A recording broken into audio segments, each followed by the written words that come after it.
Hello everyone and welcome back to the Cyclocross Social podcast.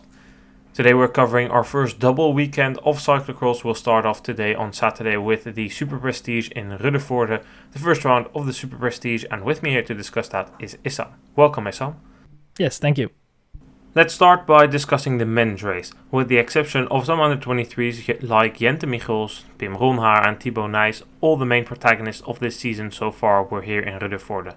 Toon van der Bos thought that this was his perfect opportunity to shine and really excel. He took the fastest start and led the pack through the first lap. There were some interesting things going on in that first lap. Both Iserbyt and Sweeck had missed their start. Iserbyt, it took him one lap to come back to the front of the race, and it took Sweeck 2 laps. By that time, whilst Iserbyt also had a puncture, Van Toerenhout and Lars van der Haar had opened a small gap over the rest. Whilst it was Lars van der Haar who took the lead, Michael van Toerenhout had a puncture and needed to change his bike. He ended up in the second group. From there on, Lars van der Haar looked to be on towards a pretty easy victory, as he was able to extend his gap to 20 seconds when Iserbyt tried to close the gap. Iserbyt took back 5 seconds pretty quickly, but then ultimately fell short. 15 seconds became 16 and then 17 again, and then he sat up and waited for the chasers to come. It looked all in the bag for Lars van der Haar as he had 30 seconds, but then the misfortune struck. He had a puncture, still had a lead of 5 seconds, but then immediately had another puncture again. Iserbyt, who had been sitting in the wheel of Sweeck for the best of 35 minutes, was taking maximum advantage of this. He attacked from behind the back of Sweeck, closed the final 5 seconds to Lars van der Haar. Van der Haar, who was riding on the flat tire at that moment, of course couldn't follow Iserbyt. Iserbyt just steamrolled past and went towards victory here in Ruddervoorde. He took the victory ahead of Sweeck, who was very disappointed and upset about the attitude in the race of Iserbyt, whilst Lars van der Haar was the unlucky third in the race. Let's start with Lars van der Haar, the European champion, super unlucky. He really deserved the victory today. He was clearly the strongest for the most of the race and ultimately super unlucky to have those 2 punctures. Although, was it luck or was it just bad decision making, as he said himself, Issam? Why? I think it mainly luck. For when he was at the front and he had the gap, I think there was no one doubting the fact that he was going to lose that race. And yeah, then he said in the interview after the race that the first puncture was unlucky and that the second puncture was more his fault because of the bridge that they were going over it. That he didn't lift his rear tires. That he went like full on the side of that bridge, and that eventually caused the puncture. But I think that overall you can just conclude that he should have been the one winning. When he broke away there with Van Toerenhout, he took over immediately, knew that it was his chance, and didn't really look back from that. And yeah, I think that if you look at that race, there was one winner that really deserved it the most, and that was in prime position to win this race, and that was Van der Haar. And yeah, it is cyclocross is a sport that has mechanical failures and punctures and all that. So yeah, it's part of the sport, but it's definitely not the nice side of it. It's easy to say that it's his own mistake, and I think there is somewhat truth in that.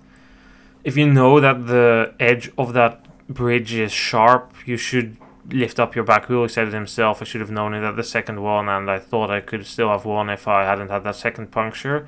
But on the other hand, I do think that it's also a task of the race organizers to prevent these things. If there are these many punctures, because already at the front of the race we saw a puncture for Iserbyt, puncture for Van Toerenhout, 2 punctures for Van der Haar, that's really not something that should be happening.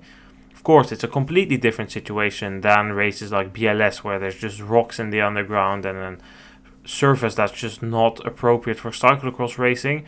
But the course designers really should come up with a solution for this in future years, because this field will now go to rest and next year they will build up the course, and this bridge that they have over the small water is essential for them to connect the man-made hills they have, and they can't go around it. But they need to come up with some sort of solution, because you can't be having this every year.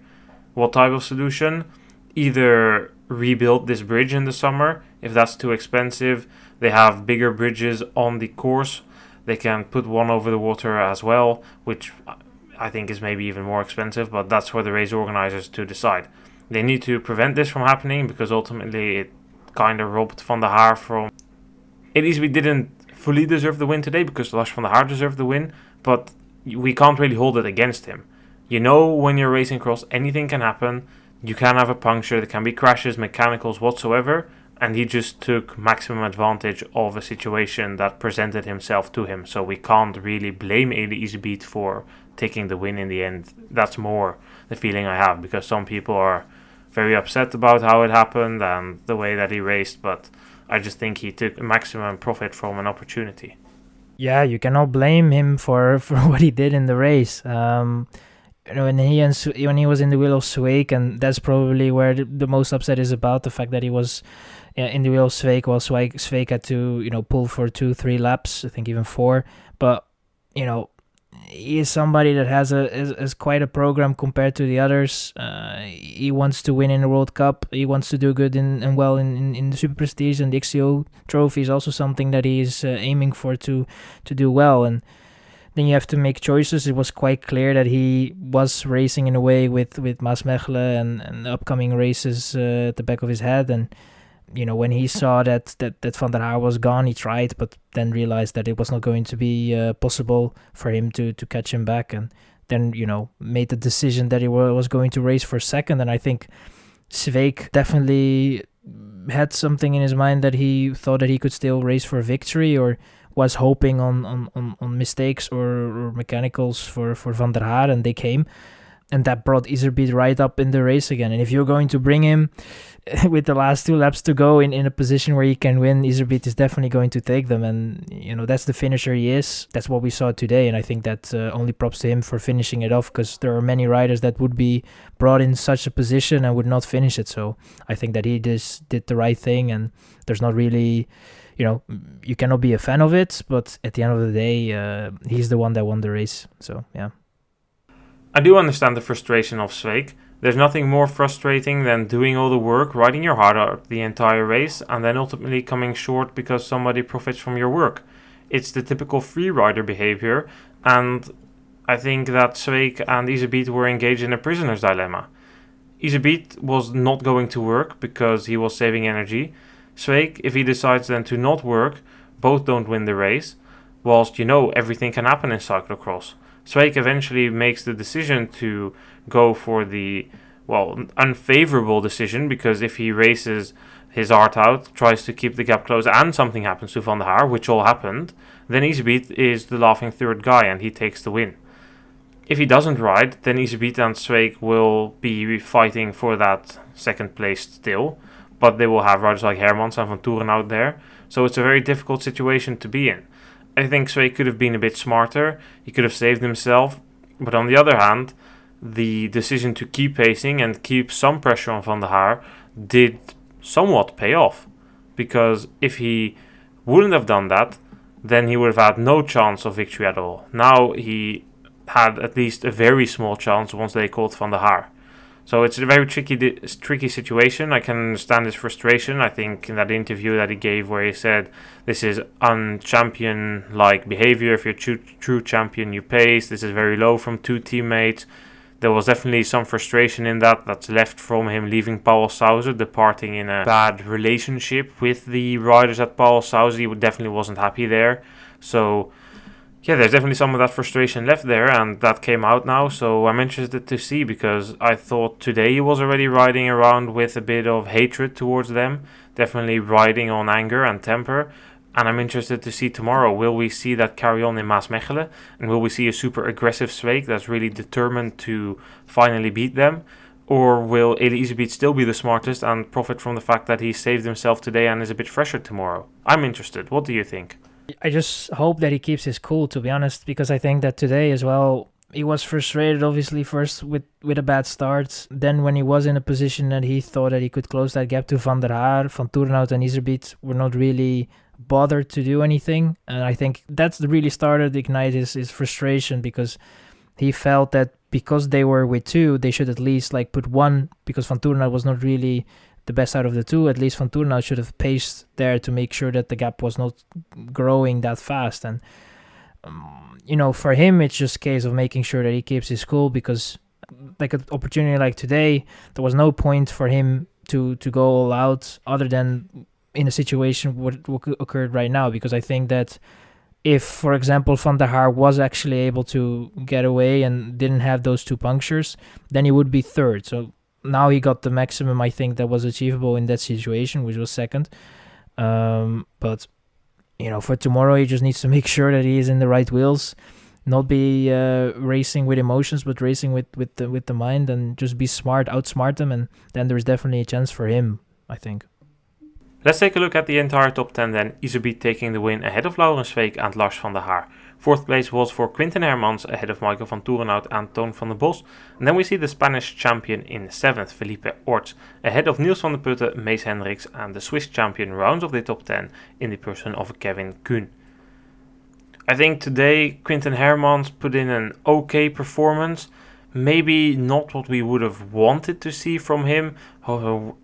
I was at least hoping for a podium, but we have to be realistic and really see that this is not a course for Hermans, and the same goes for Van Toerenhout. It's a super technical course. It's really the embodiment of a Belgian cyclocross race. It's just a field with a hill.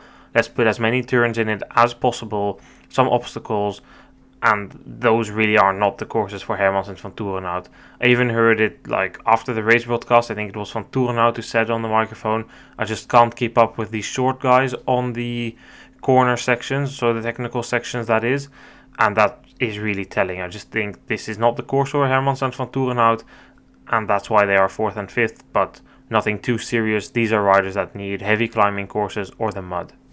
I can only agree with that. I mean, I think that was Sweeck actually that said it, but both guys, very tall guys, when you have those small turns, it's quite hard if you're especially a little bit longer to get through the slow turns and get your body around with your bike. It's quite difficult, and Van der Haar and Iserbyt definitely have an advantage because of their heights. That's one of their advantages, and yeah, I mean, on this parcours, it's just a matter of trying to get the most out of it. I think for Hermans, this was the best he could do, and it's just to try and get the rhythm out, and the races that will suit him a little bit more will come his way quite quickly, so then he can show his real pace and the real position, I think, because I think that he definitely can bring up the fight to Iserbyt and the guys up front.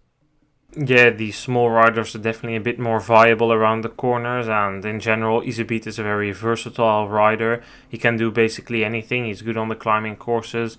He's alright on the tractor efforts and the real muddy crosses, especially against these guys, so no shame in not being able to keep up with him today, and I am interested to see again tomorrow. I do think tomorrow comes pretty close to today in terms of course, so maybe they won't be great, but then Van Toerenhout can really focus himself on the Koppenberg on the other hand.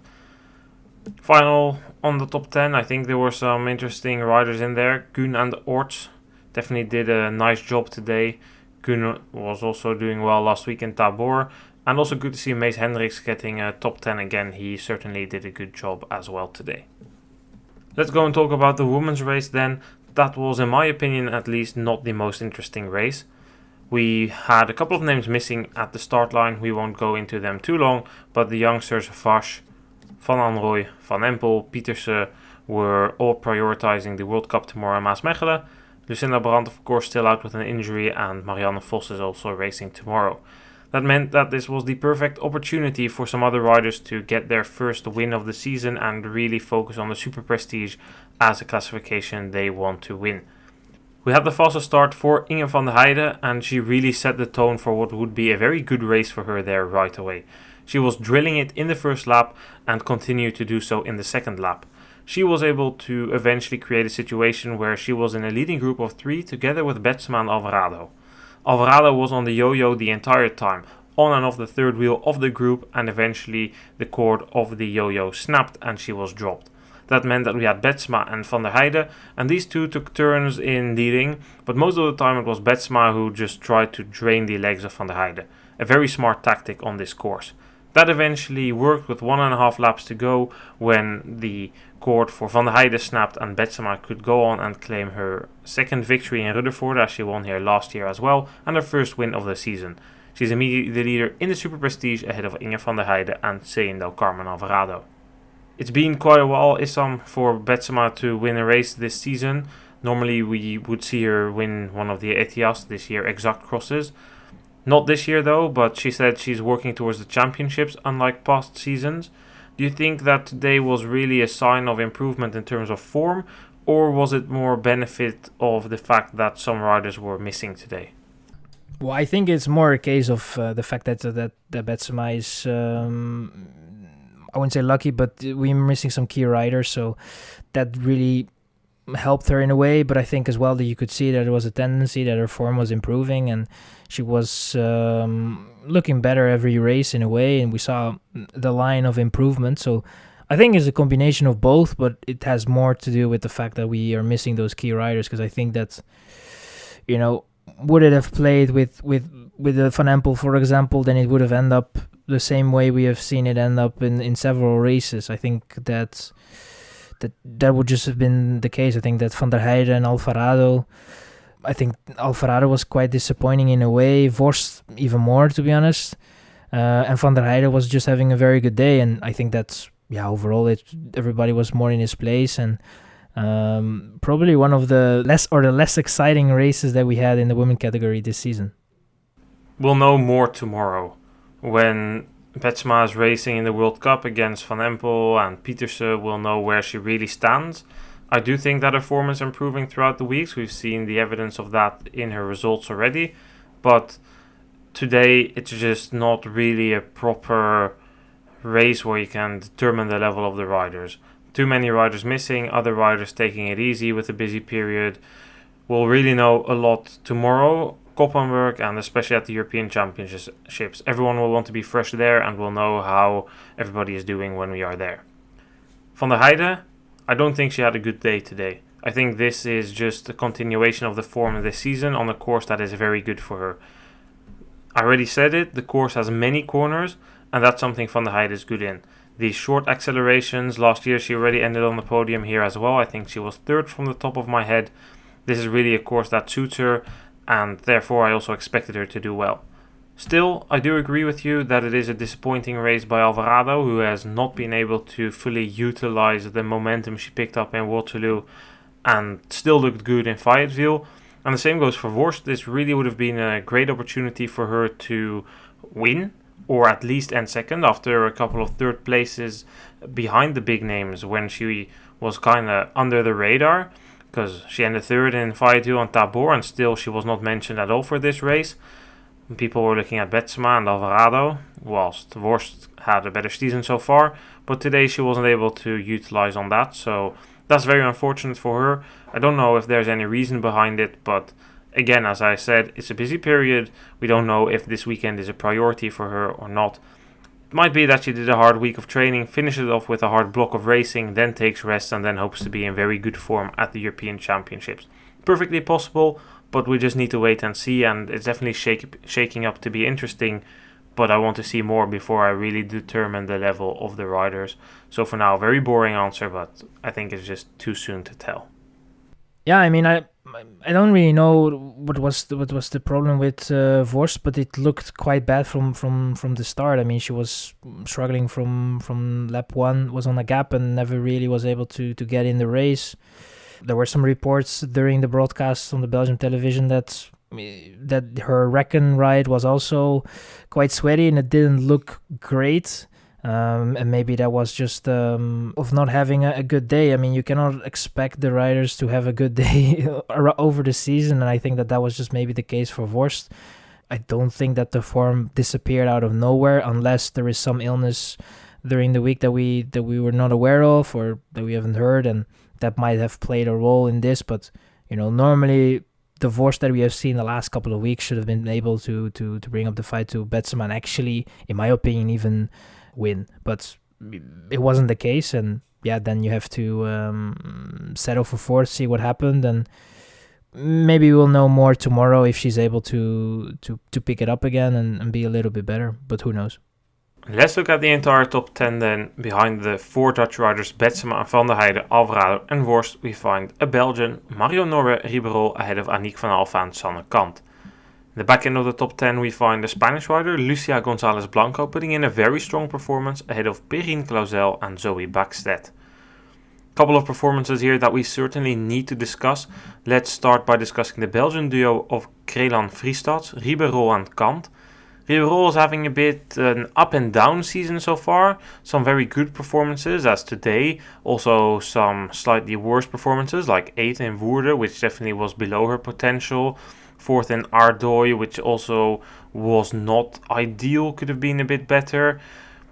So it's been a bit up and down, but today was certainly a good performance. If you recall back to the team presentation we were at of Crelan Friestads, there was talks that Kant would easily claim another Belgian title, but so far Riberolle has been the best Belgian this season. I know it's very premature to already draw this conclusion for the championships, but how do you explain the fact that Riberolle is continuously making steps, whilst Kant, who has still shown that she can improve on the road, is not able to make any steps anymore and is declining every year in cyclocross? Maybe it has to do something with that aspect of the road, but I think we for the start of the season we can conclude that Kant is I would say disappointing in a way. I think that Riberolle definitely, like you said, had on and offs, but in my opinion is actually doing quite well this season, starting quite well. And for Kant the same cannot be said. It's difficult start. We know that Kant normally likes a little bit more the tougher parcours, the more rain and mud the better for her, and I think that maybe you should wait a little bit on a conclusion for the form that she is in. And knowing Kant, she has that Belgian championship as a goal, so she will try everything to make sure that she will be at her best there and at the championships in general. But yeah, it's definitely not a great sign that we are having so far, that Riberolle is in my opinion the better Belgian woman at the moment. And yeah, I think the coming races will definitely show us if this is like really only because of the start of the season, or is going to be a continuation over the rest of the season. It shouldn't be super weird that Riberolle is progressing. We know that there is a lot of potential in her. She is under 23 world champion from Dubendorf with a reason. She is strong on the muddier courses. Already had a couple of very good results. She ended third in the Jahrmarkt Cross Niel 2019. I remember that in that season she was often in the top 10, even of World Cups. After that world title, she got a number of top 10s, even top 5 results. And the season after, she was also able to replicate those good results at the back end of the season. She had a tough start, but eventually got a number of top 10 results as well, even in super prestige races. Last year, she had a rough season, still was able to get a handful of top 10s, but it was a tough season. But we know the potential is there. And I think that in the new team and new setting, there is staff that's more capable of getting that talent out of her than was the case at the Star Casino team.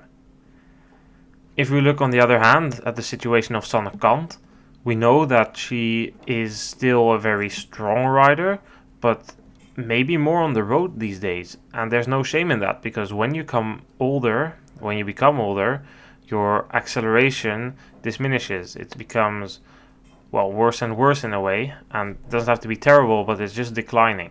Whereas on the road, you can rely mainly on your endurance. And Kant, her endurance base is clearly very strong. We know that she is somebody who works hard, puts in the hours on the road, builds a solid base, and that's maybe why she's able to do super well on the road. Still has a sprint, which is completely different than a cyclocross effort, and therefore is still doing well on the road, but is struggling in cross. And there's no shame in that, but I do think that it will be interesting going towards the Belgian Championships to see if Kant can bounce back when the real cross conditions arrive, or that Riberolle will take over for now as leading lady of the Belgian cyclocross team, but I do think Riberolle will be passed in the future by Fleur Moors. Then another rider in the top 10, Lucia Gonzalez Blanco, the Spanish champion, 8th place. I have to say that despite the starting field, I was surprised to see her in 8th. It's way above my expectations. I thought a top 15 at max. Yeah, I was quite surprised, to be honest, to see her in the top 10 as well. And it wasn't a flawless race. There were some moments, especially in descent, the slow-mo that we have seen, but everybody can have their moments in a way, but she managed to get in the top 10 and leave behind names like a Buckstead, for example. So I think that in general she can be quite satisfied with the result, and I think, like you said, even though the field is lacking some key names, then you still need to be able to get in the top 10, and I think that is still quite a representative and an okay field. So I think that if you're able to manage an 8th place, I think that's definitely not bad and actually quite good. It's certainly good, and you already mentioned Zoe Backstedt, and I don't know if I've already said it on the podcast or not, but the expectations for her this season are way too high. I've seen many people say or think or hope that she is able to fight for wins against Van Empel, Pietersen and Van Anrooy.